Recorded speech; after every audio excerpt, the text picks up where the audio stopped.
अ, दुबे जी, आपने अपने बारे में पूरी बात बताई, कैसे आप अपनी यात्रा करते हुए पत्रकारिता में पहुँचे। जी, लेकिन आज पत्रकार जो है वो बहुत विषम स्थिति में हैं और उन्होंने अपनी विश्वसनीयता खो दी है। लोग बाग उन्हें आरोप लगा रहे हैं और जी, उन्हें गोदी पत्रकार कहते हैं। आपने ये भी कहा कि साहब अब थाने जाते हैं तो वहाँ कोई सुनवाई नहीं है, नेताओं के पीछे भागना पड़ता है। तो क्या आपकी ये जानने में रुचि है क्या? जय हिंद, जय।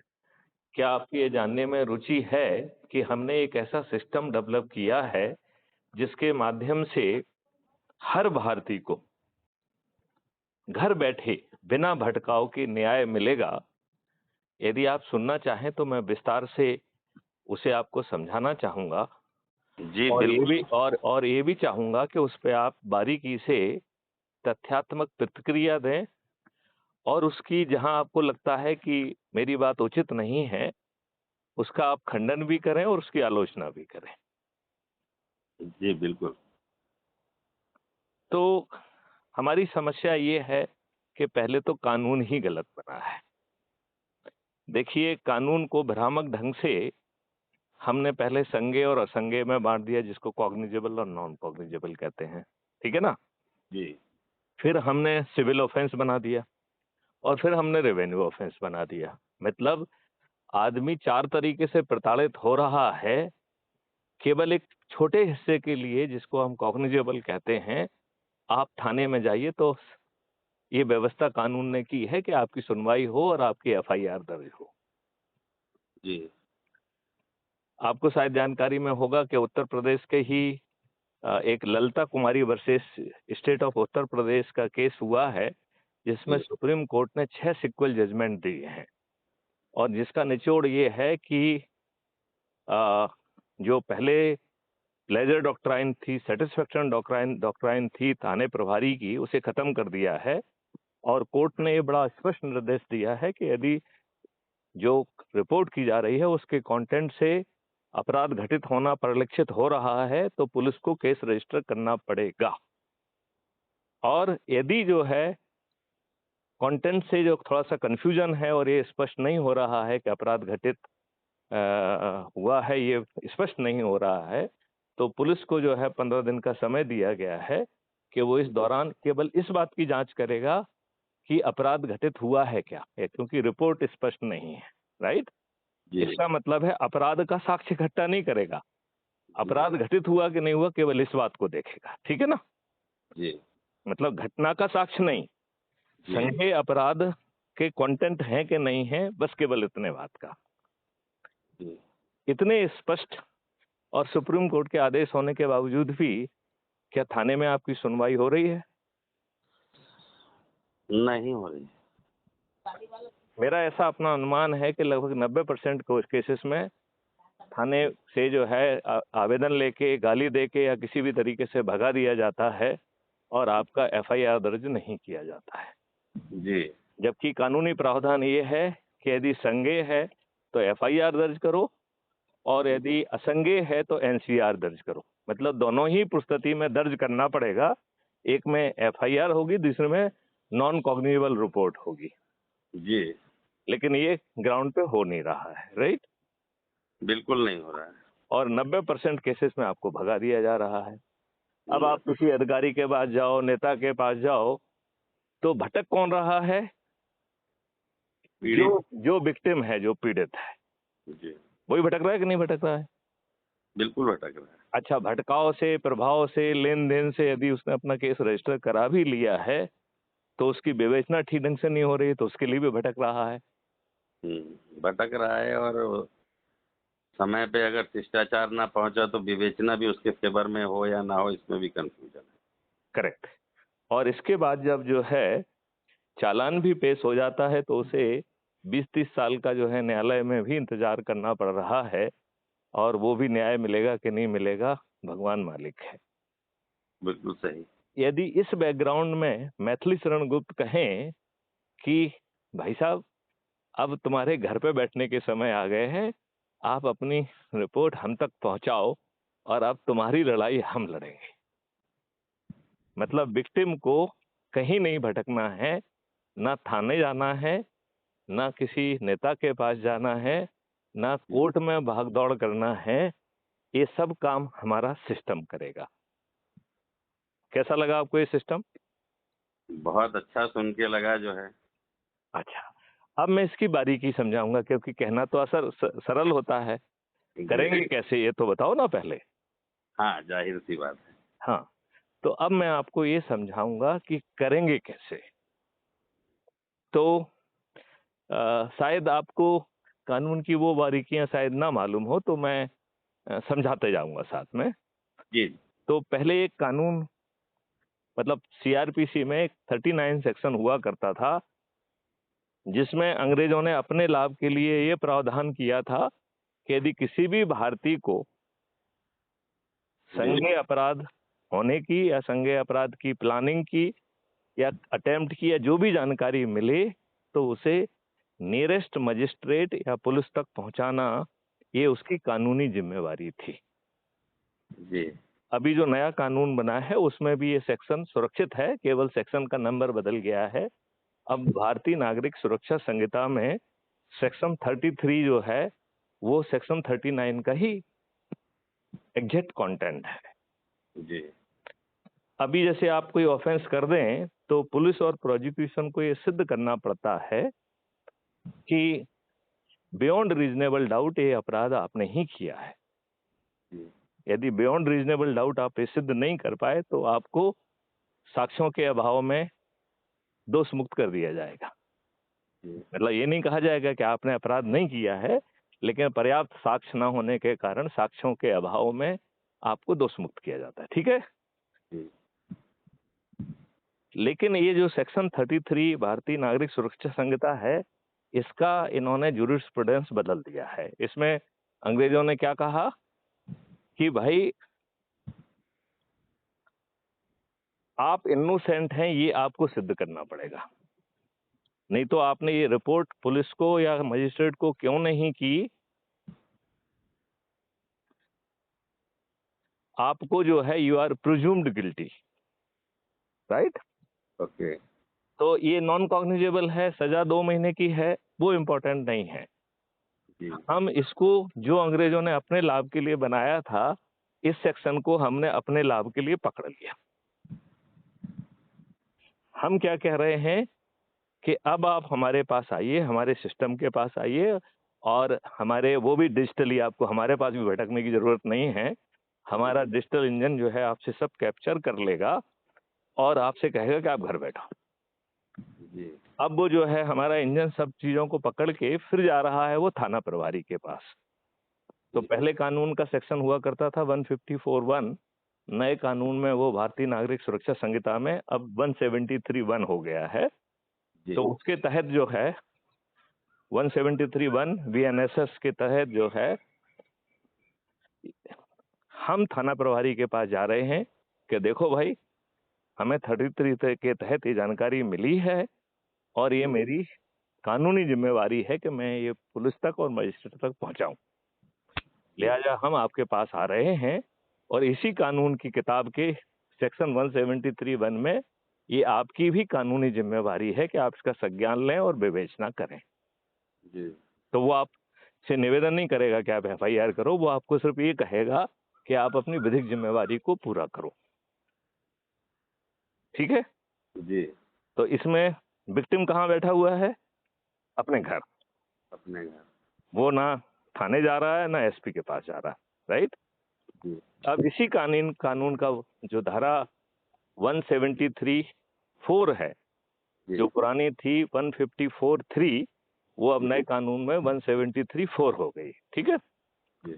तो उसमें ये प्रावधान है कि यदि पुलिस थाने वाला आपकी सुनवाई ना करे तो आप पूरा कंटेंट जो है वो एसपी को भेज सकते हैं और एसपी उसकी स्वयं कॉग्निजेंस ले सकता है, स्वयं इन्वेस्टिगेट कर सकता है, और यदि वो ऐसा नहीं कर पा रहा है तो अपने किसी भी अधीनस्थ को वो जांच दे सकता है, और जिस अधीनस्थ को वो जांच देंगे वो इस केस में उसे थाना प्रभारी के सभी अधिकार प्राप्त हो जाएंगे। ओ। इतनी बात समझ में आ गई क्या? हाँ, समझ गया सर। तो हमारा जो डिजिटल सिस्टम है वो एसपी के पास जा रहा है जी। कि साहब थाना प्रभारी के पास हम आपके गए थे, उसने तो अपना वैधानिक कार्य किया नहीं है। तो इसी किताब के 173(4) में आपकी भी वैधानिक जिम्मेवारी है, लिहाजा आप अपनी वैधानिक जिम्मेवारी के तहत अपने अधीनस्थ, किसी भी अधीनस्थ को, लेकिन इस थाना प्रभारी को छोड़ के आप जांच अधिकारी बनाइए और अपने आदेश में इस धारा में जैसा लिखा है कि उसको इस केस में थाना प्रभारी के सभी अधिकार प्राप्त हो जाएंगे। जी। इसमें विक्टिम को जाना पड़ रहा है क्या? नहीं जाना पड़ा। विक्टिम कहाँ बैठा है? घर में। घर में। और जा कौन रहा है? हमारा सिस्टम। किस धारा के तहत जा रहा है? सेक्शन 173(4) के तहत, ठीक है ना? जी। तो 173(4) रेड विथ सेक्शन 33। जी। क्लियर हो गया? जी। अब यदि एसपी हमारी बात मान के किसी अपने अधीनस्थ को ये जांच देता है और उसको सभी जो है, ये वैसे तो स्पष्ट करने की जरूरत नहीं है, कानून में लिखा हुआ है, लेकिन लोगों के भ्रम दूर करने के लिए वो यदि अपने कागज में ये भी लिख देता है कि ये हवलदार फलाने रमेश को मैं ये जांच देता हूं और हवलदार रमेश को इस प्रकरण में थाना प्रभारी के सभी कानूनी अधिकार जो 173(4) में दिए गए हैं उसके तहत उपलब्ध होंगे। जी। अब ये बताइए, यदि वो रमेश हवलदार जो है थाने जाके अपने हैंडराइटिंग में एफआईआर दर्ज करता है, अपना सिग्नेचर करता है, तो इतने मात्र से पूरा वो थाना से लेके हर कोई हिल जाएगा कि नहीं हिल जाएगा? बिल्कुल हिल जाएगा। आज जो वो मठाधीश बन के बैठा है, नेताओं का चरण सेवक बन के बैठा है, उसे डर लगने लगेगा। हाँ, लगेगा। लगेगा। अब हम ये मान रहे हैं कि व्यवस्था तो ऐसी ही है, एसपी की पोस्टिंग भी वही नेताजी ने कराई है और बहुत सारे एसपी आजकल नेताजी के नतमस्तक होके जो है ना पोस्टिंग प्राप्त करते हैं। जी। तो वैसी स्थिति में एसपी अपने दायित्व का निर्वहन करेगा कि नहीं करेगा, इस बात की भी कोई गारंटी नहीं है। नहीं। जो अच्छा एसपी होगा वो कर देगा, जो नहीं होगा वो नहीं करेगा। हम्म। वो नेताजी से पूछेगा, नेताजी कहेगा कहाँ से आया है? बोले क्राइम फ्री भारत मिशन की तरफ से आया। बोले कचरे में डाल दो साले को। हैं? नहीं। ये कहेगा कि नहीं कहेगा? हैं? हाँ, जानकारी नहीं होगा उसे तो भले कह देगा। नहीं ऐसा। नहीं, वो आगे जाके नहीं कहेगा, लेकिन शुरू में तो यही कहेगा। जी जी जी ठीक जी। है ना? जी। अब जो है क्राइम फ्री भारत मिशन, जी। इसी कानून में जो है 156(3) करके एक धारा है, जी। जिसमें कोर्ट को ये जिम्मेवारी दी गई है कि आप जो है अपराध का संज्ञान लें, मतलब जी। संज्ञान लेने के निर्देश दें। तो 156(3) में मजिस्ट्रेट जो है कोर्ट पुलिस को आदेश कर सकता है कि आप एफआईआर दर्ज करिए। और नए कानून में शायद 95(3) हो गया है, तो 95(3) भारतीय नागरिक सुरक्षा संहिता के तहत न्यायालय का ये दायित्व बनता है कि यदि पुलिस ने कॉग्निजेंस नहीं लिया है तो वो सीधे जो है ना पुलिस को एफआईआर दर्ज करने का आदेश दे सकता है, और यदि पुलिस एफआईआर दर्ज नहीं करती है तो उसे जो है ना उसे सुपरवाइज करने का पावर मिलता है। तो यदि आपको पुलिसिंग का थोड़ा सा आइडिया है तो आपको ये जानकारी होगी कि कानून ने जी। जब कोई मैटर इन्वेस्टिगेशन में होता है तो कोर्ट को इस बात से प्रतिबंधित किया है कि वो पुलिस के मैटर में इंटरफियर नहीं करेंगे। जी। राइट? जी। लेकिन 156(3) या 95(3) भारतीय नागरिक सुरक्षा संहिता के तहत यदि न्यायालय ने आदेश दिया है कि आप इसका संज्ञान लीजिए, तो उसे सुपरवाइजरी पावर मिल जाते हैं, क्योंकि प्रिजम्पशन ये है कि पुलिस तो करेगी नहीं, तो हाँ। कोई तो चाहिए देखने के लिए, क्योंकि उसने तो पहले ही नहीं किया है। हाँ। राइट? तो हमारा सिस्टम आपसे वकालतनामा या जो भी और कोई प्रोसीजरल कंप्लीट करना होगा तो करा के वो जा रहा है कोर्ट में। आप कहाँ बैठे हैं? घर में। घर में। करेक्ट।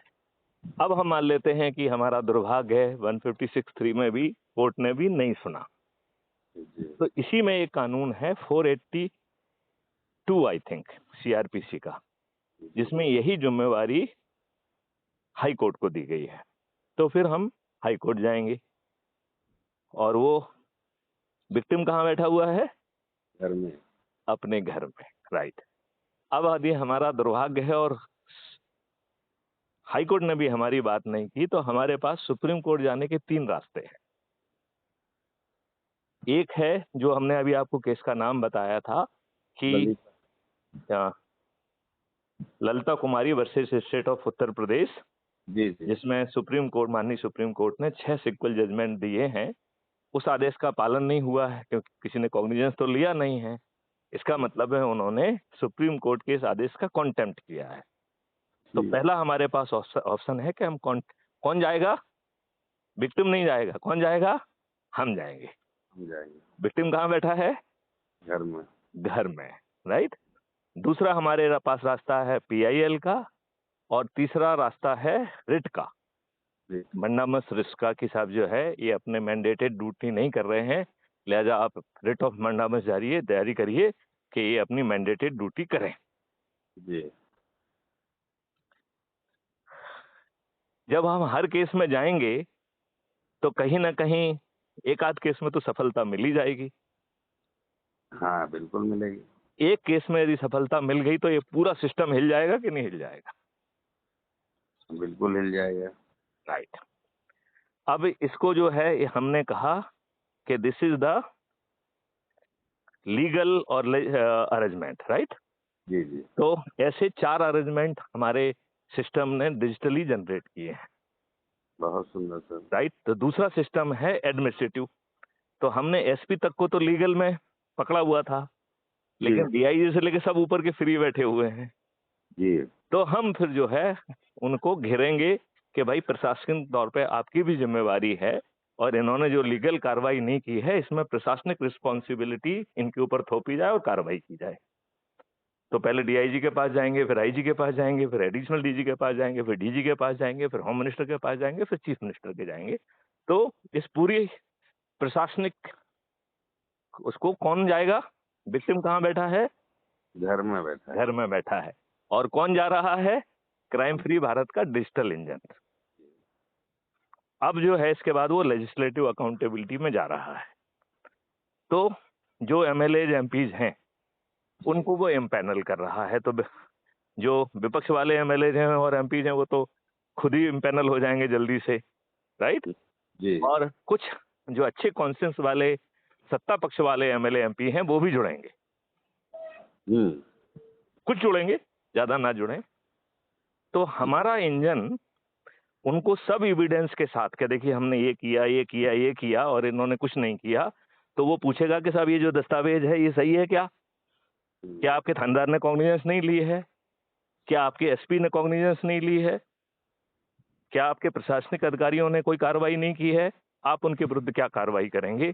यदि सुबह से शाम तक यदि इसी के, क्योंकि इतने सारे केस हैं, तो सुबह से शाम तक जो है कोई विधानसभा या पार्लियामेंट तो चल नहीं पाएगी। जी है चल पाएगी क्या?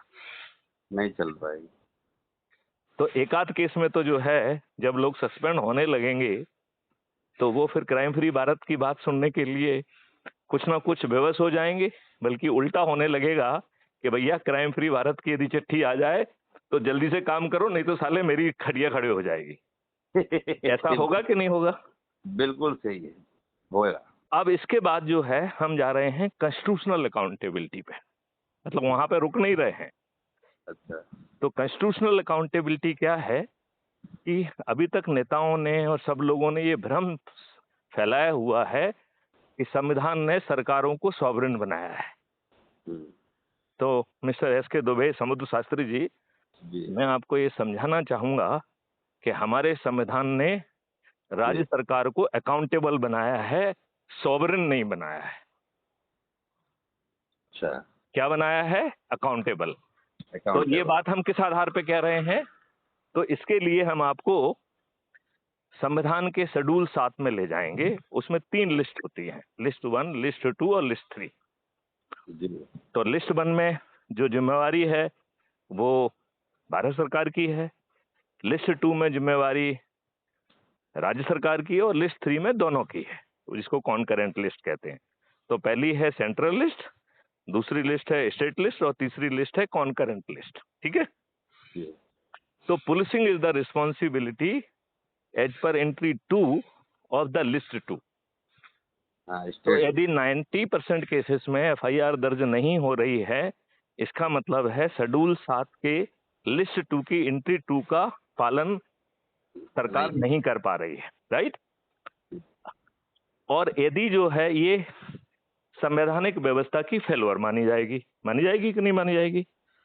जी। तो संवैधानिक व्यवस्था की फेल्योर ना हो, इसके लिए सरकार को भंग करने का उपाय जो है आर्टिकल 356 में दिया गया है। कहाँ दिया गया है? आर्टिकल 3150। 356, जी। जिसके तहत सरकारों को भंग किया जाता है। 1951 में 92 में जो मध्य प्रदेश और उत्तर प्रदेश और राजस्थान की 3 सरकारें भंग की गई थी, वो लिस्ट 2 एंट्री 1 की फेल्योर के कारण की गई थी। और एंट्री 1 क्या है? Law and order. जी। और एंट्री 2 क्या है? पुलिसिंग। पुलिसिंग। तो वो अपनी लॉ एंड ऑर्डर की रिस्पॉन्सिबिलिटी पूरी नहीं कर पाई हैं, इससे संवैधानिक मशीनरी फेल हुई है, लिहाजा इन तीनों सरकारों को भंग किया गया था। जी। अब इनको भंग करने का न्याय कानून ने क्या वो तरीका दिया है कि हमारे गवर्नर को हर महीने एक रिपोर्ट भेजना पड़ती है प्रेसिडेंट को कि हमारी सरकार जो है संवैधानिक व्यवस्था के अनुरूप चल रही है। वो सर्टिफिकेट देते हैं जी। और हर महीने देते हैं। तो भारत के सभी राज्य के राज्यपाल एक झूठी रिपोर्ट अपने प्रेसिडेंट को भेज रहे हैं, क्योंकि भारत की कोई भी राज्य संवैधानिक व्यवस्था के अनुरूप चल ही नहीं रहा है। हाँ, नहीं चल रहा है। आज ही झारखंड में बच्चों ने, जैन जी ने वहाँ हड़ताल किया है फिर से। करेक्ट। तो अब हम जो ये पुलंदा तैयार किए हैं, जिसके डिजिटल हमारे पास पूरा डिटेल है, वो उस पुलंदे को हम भेजेंगे गवर्नर के पास और कहेंगे देखिए साहब, जो है शेड्यूल 7 की लिस्ट 2 एंट्री 2 में जो पुलिसिंग है उसके तहत तो सरकार काम नहीं कर रही है, देखिए एविडेंस है। तो आप अपनी रिपोर्ट में ये सब लिख के इसे भंग करने की अनुशंसा करो। तो आपको क्या लगता है, गवर्नर महोदय मैथिली शरण गुप्त या Bharat crime free Bharat mission की बात सुनेंगे? नहीं सुनेंगे। क्यों नहीं सुनेंगे? क्योंकि मैथिली शरण गुप्त ने उन्हें पदस्थ नहीं किया है। जी, एक सेकंड आदरणीय, मैं तो 2 मिनट अपनी बात यहाँ कहना चाहूंगा। जरूर कहिए। क्योंकि राज्यपाल ही उनको बनाया गया है मोस्टली इस समय, जो बीजेपी के बहुत लंबे समर्थक रहे, लंबे सांसद रहे, या बीजेपी के बहुत, मतलब सरकार जो चल रही है व्यवस्था हमारी उसमें रहे। जैसे इस समय जो झारखंड के राज्यपाल है आदरणीय संतोष गंगवार जी, हम्म ये बरेली सीट से हैं। हम्म इनको मैं पर्सनल विशेष जानता हूँ, क्योंकि मेरे फादर और मेरा भी बरेली से बहुत नाता रहा। हम्म 7 बार ये सांसद रहे। ओके। बीच में बस एक बार हुए, वरना 5 बार लगातार, 6 बार। और लास्ट टाइम मतलब एक बार संसद जो है वो कांग्रेस के आ गए थे, प्रवीण सिंह ऐरन, उस पे ही हारे थे। ओके। अटल के समय के थे, और इनके चेहरे पे दाग दाग से हैं, आपने देखा भी होगा संतोष गंगवार को, अटल के पीछे बैठते थे। ओके। तो सरकार के ये संसद में सही रहे या ऐसे, मतलब तो ऐसे आदमियों को राज्यपाल बना दिया गया है कि वह ऐसा कोई भी काम सरकार के वो ना करे, इसलिए राज्यपाल में रहे। मैं वही कह रहा हूँ, मैंने उसी जो बात आपने कही उसी को सरल भाषा में कह दिया कि जी। मैंने तो बनाया नहीं है, तो मेरी बात क्यों सुनेंगे? क्यों सुनेंगे? जी जी, ठीक है ना? सही मतलब वो सही पकड़े जो हैं। आपने कहा, आपने उसका छिद्रावेशन कर दिया और गहराई से तथ्यों से उसको सपोर्ट कर दिया है, जी। लेकिन मोटे तौर पे हम लोग एक ही बात कह रहे हैं। हमने आगे इसे और सरल भाषा में कह दिया कि चूंकि इनको मैंने बनाया नहीं इसलिए मेरी बात नहीं सुनेंगे वो। सुनेंगे। जी तो जी जी, जिसने बनाया है उसकी बात सुनेंगे, सुनेंगे सुनेंगे राइट? जी तो लेकिन हम उनको अपनी रिपोर्ट जरूर देंगे, राइट? जी और हम एक आध महीने इंतजार भी करेंगे और देखेंगे कि वो अपनी रिपोर्ट में उसे लिखते हैं कि नहीं लिखते हैं। एक में नहीं किया तो दूसरे में देख लेंगे कि साहब हो सकता है पिछली बार ना लिख पाए हों, अब लिख देंगे, ठीक है ना? जब वो नहीं लिखेंगे तो फिर क्राइम फ्री भारत मिशन जो है वो कोर्ट में जा रहा है जी और रिट ऑफ मंडामस की प्रेयर करेगा जी कि साहब ये गवर्नर महोदय की घर की खेती नहीं है, ये उनकी संवैधानिक रिस्पॉन्सिबिलिटी है।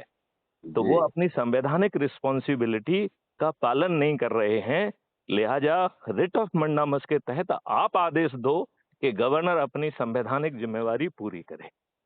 जी तो एक आध केस में तो शायद सुप्रीम कोर्ट हमारी बात सुन ही लेगा, जब हम बार-बार जाएँगे तो एक आध बार तो सुन ही लेगा। हाँ, बिल्कुल सुनेंगे। यदि एक बार जो है आपकी रिपोर्ट पर कोई सरकार डिसमिस हो जाएगी, तो पूरे सिस्टम में किसी की औकात है कि आपकी सही बात को नज़रअंदाज कर दे? बिल्कुल नहीं है। और यदि हम इसी में अपने वॉलंटियर के माध्यम से ऑन स्पॉट जो है ना इन्वेस्टिगेशन भी कराना चालू कर दें, हालाँकि उसके लिए हमें फिर कुछ पैसा लेना पड़ेगा, कुछ करना पड़ेगा, लेकिन वो अपन सोचेंगे क्या करना है। तो जी, आज जो पुलिस रिपोर्ट सबमिट करती है, आपको ये जानकारी है कि पुलिस जो भी पेश करती है, it can not be relied in the court.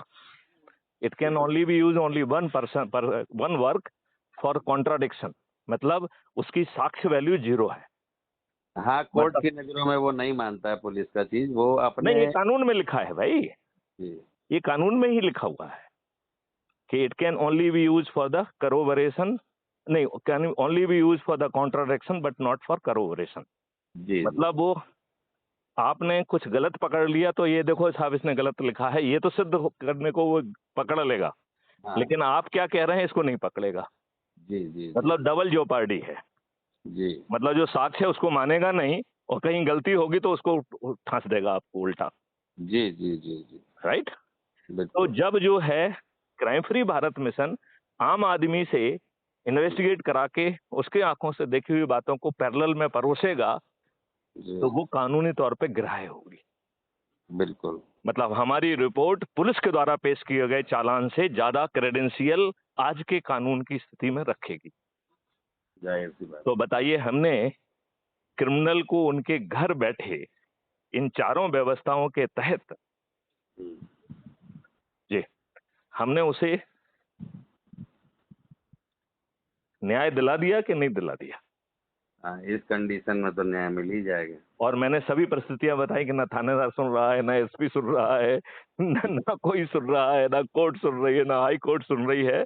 तब जी, भी आगे चल के हम सफल होंगे, एटलीस्ट मुझे इसमें पूरा विश्वास है। और एक बार हम सफल हो गए तो किसी की औकात नहीं है कि वो आपको हल्के से ले ले। और जब हल्के से नहीं मिलेगा तो हमारी रिपोर्ट पहुंचते ही लोगों को न्याय मिलने लग जाएगा। हुँ, ये तो है। अब तो आपकी क्या प्रतिक्रिया है इस पे?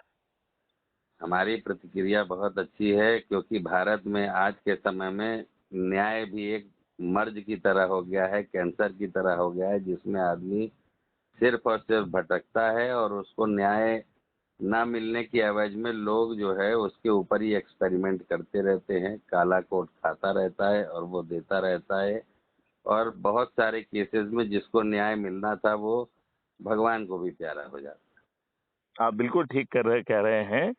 आज आपकी जानकारी के लिए मैं पुराने आंकड़े दे रहा हूं कि 6 करोड़ से ज्यादा क्रिमिनल केसेस हैं, 6 करोड़ से ज्यादा सिविल केसेस हैं, 6 करोड़ से ज्यादा रेवेन्यू केसेस हैं।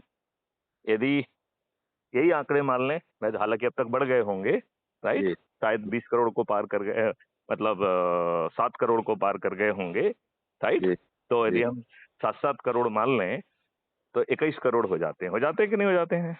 बिल्कुल हो और जाता यदि एक परिवार में हमें ऑन एन एवरेज 5 लोगों को मान लें, है। जी, तो 100 करोड़ से ज्यादा लोग जो है आज की इस न्याय व्यवस्था से पीड़ित है, सीधे पीड़ित, पीड़ित है। सीधे पीड़ित। कितना?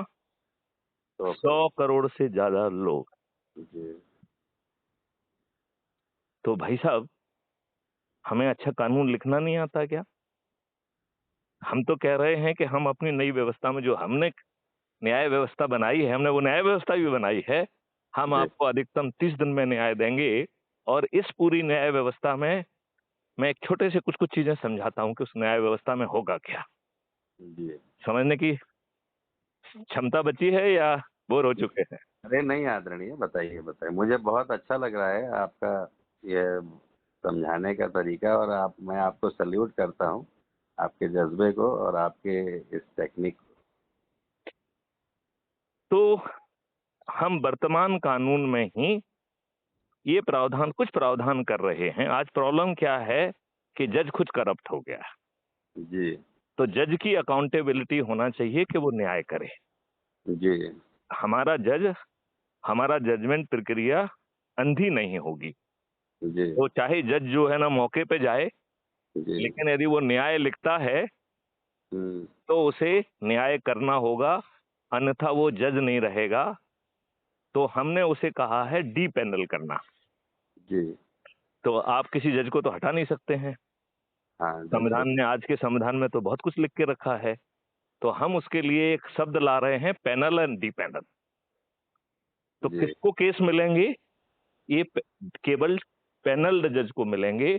डी पैनल जज के पास कोर्ट में जो है ना केस ही नहीं जाएंगे। बाद में जो है हम जब नियम कानून बदलने की स्थिति में आएंगे तो वो जज नहीं रहेगा, ये भी कानून में लिख देंगे। लेकिन जब तक हमारे पास ये पावर नहीं है तो हम इसे बैकडोर से कंट्रोल करेंगे। वो बैकडोर क्या होगा? Panel and D panel. जो जज डी पैनल हो जाएगा उसे कोई केस सुनने के पावर नहीं होगी, उसके पास कोई केस ही नहीं जाएगा। जी। राइट? तो जी। हमने उसे बिना जो है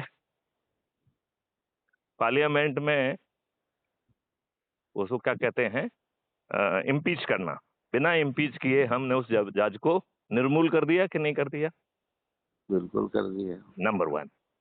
नंबर टू, हम थोड़ा सा न्याय में हल्का सा ये संशोधन करेंगे कि जज जो है केवल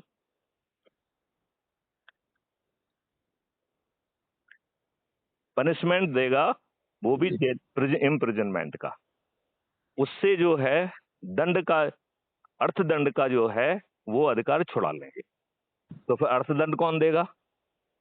तो अर्थदंड कैलकुलेटेड होगा। क्या होगा? कैलकुलेटेड हो। कैलकुलेटेड होगा। तो ये सिस्टम, जो रिपोर्ट करने वाला आएगा उसको भी धन बांटेगा। राइट? हाँ, जब जो जाहिर। जो जो पुलिस इन्वेस्टिगेट करेगी उसको भी धन बांटेगा। जी। जो जज सुनेगा उसको धन बांटेगा, जो गवाही देगा उसको धन बांटेगा, जो फॉरेंसिक रिपोर्ट देगा उसको धन बांटेगा। ओके जी। जय। तो ये प्रोसिक्यूशन जज को भी जो है वो धन बांटेगा, डिफेंस लॉयर को भी धन बांटेगा। और जितना धन बांटेगा उसको जोड़ के 2 से मल्टीप्लाई करके जो है वो अर्थदंड होगा। बात समझ रहे? हाँ, समझ गया। तो जब 2 से मल्टीप्लाई कर दिया तो जो एक पार्ट तो बट गया, जो हाँ। बचा हुआ 2 से मल्टीप्लाई वाला वो बचा किसके पास जाएगा? वो जब भारत सरकार के पास जाएगा। अरे सर। तो भारत सरकार को अभी जो इतना धन खर्च करना पड़ रहा है और न्याय किसी को मिल नहीं रहा है, तो इससे भारत सरकार को हमारी व्यवस्था के तहत धन की वर्षा होगी। और इतनी धन की वर्षा होगी कि जो उसको तमाम संसाधनों से पैसा आ रहा है उसका 10 गुना पैसा पहुंच जाएगा। तो हमारी इसमें शर्त है कि धीरे धीरे 5 साल में आप सभी तरीके के टैक्सेशन को जीरो कर देंगे। हाँ, जाहिर सी बात है। सब हाँ, कर सकते। जब हम आपको 10 गुना पैसा दे रहे हैं तो फिर आप टैक्स क्यों लोगे? क्यों लेंगे? तो आप बताओ। कितनी मस्ती हो जाएगी यदि आपको टैक्स ना देना पड़े तो। तो सबसे सब बड़ी कुछ बात, आपको कोई चोर नहीं कहेगा। हम्म, है?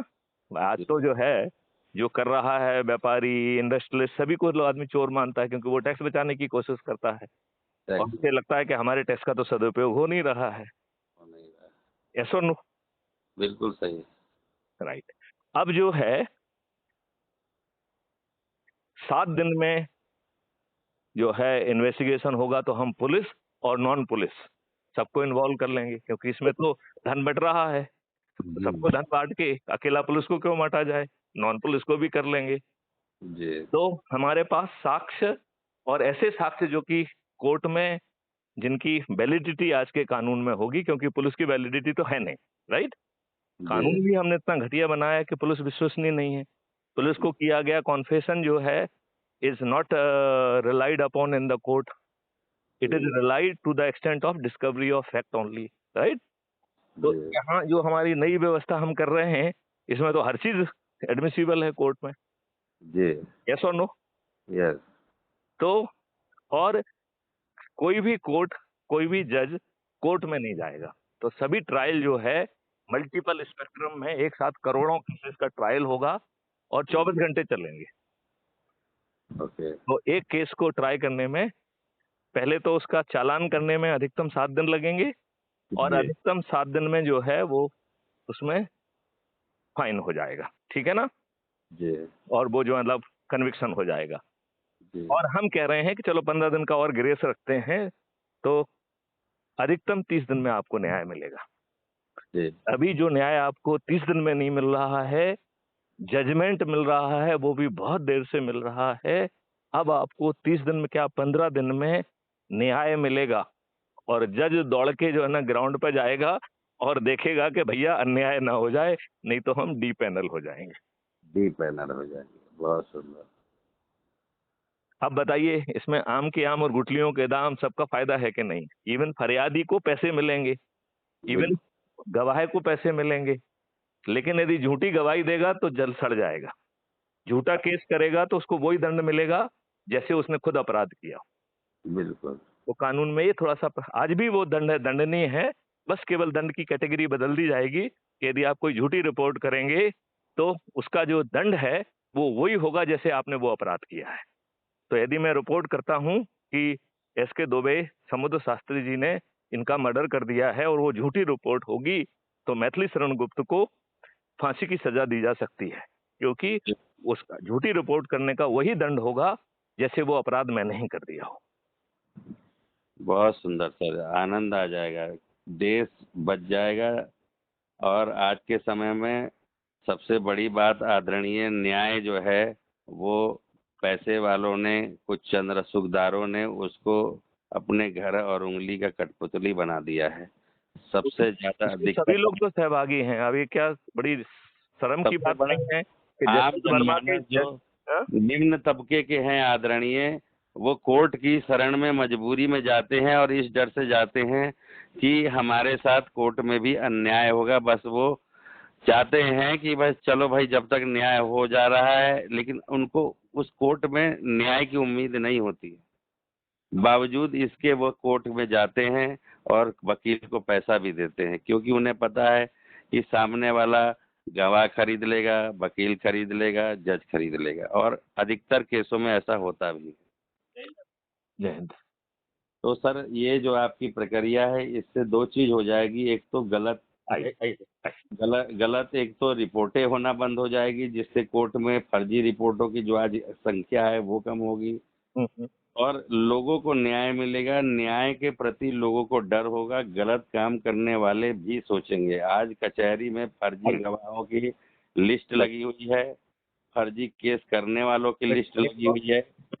आज के समय में दुबे जी, हमको वार्तालाप को थोड़ा-सा स्थगित करना पड़ेगा। जी जी जी आदरणीय, तो बहुत क्योंकि अच्छा कोई लगा मिलने से आ गया है, सर। जी जी तो जी जी हम इस वार्तालाप को इस संदेश के साथ जो है खत्म करते हैं कि आपका देश की जनता के नाम क्या संदेश है?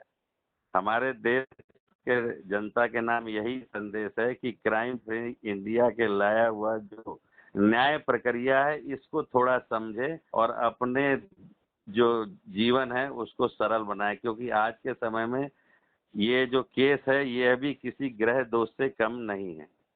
बहुत जो सुंदर। क्या जी तो एसके दुबे समुद्र शास्त्री जी, मैं इस चर्चा को आपके साथ बाद में जारी रखूँगा जी जी और अभी जो है मैं कुछ वरिष्ठ अधिकारी आए हैं, उनसे चर्चा करता हूँ, उनसे सर करता हूँ, तो आपकी इजाज़त चाहूँगा। सर जय सर सर हिंद, जय भारत, वंदे मातरम। जय